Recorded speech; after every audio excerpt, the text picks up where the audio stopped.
আসসালামু আলাইকুম। এটা হচ্ছে একটা এটিএস প্যানেলে আগে জানাটার থেকে কেবল আসছে সেইটাও ব্রেকার আছিল, যেটা এমডিবি থেকে কেবল আসছে সেটাও ব্রেকার আছে।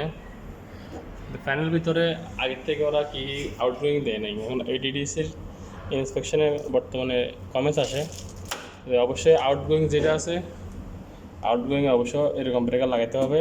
ব্রেকার লাগানোর পরে ব্রেকার থেকে আউটগোয়িং কানেকশন করলে ইমার্জেন্সি প্যানেলে আসতে হবে। এটা হচ্ছে ইমার্জেন্সি প্যানেল। এখন আগে ছিল না, এখন আমাদের কামটা বাড়ে গেছে। যদি আগের থেকে ইনফরমেশন দিত তাহলে অলরেডি আমরা কানেকশন করে ফেলছি, সব ফিনিশ। এখন আবার খোলে রেগুলার করলাম, তখন রাস্তা টার্মিনেশন করতে পারি। টার্মিনেশন আগে কিন্তু এরকম ছিল না।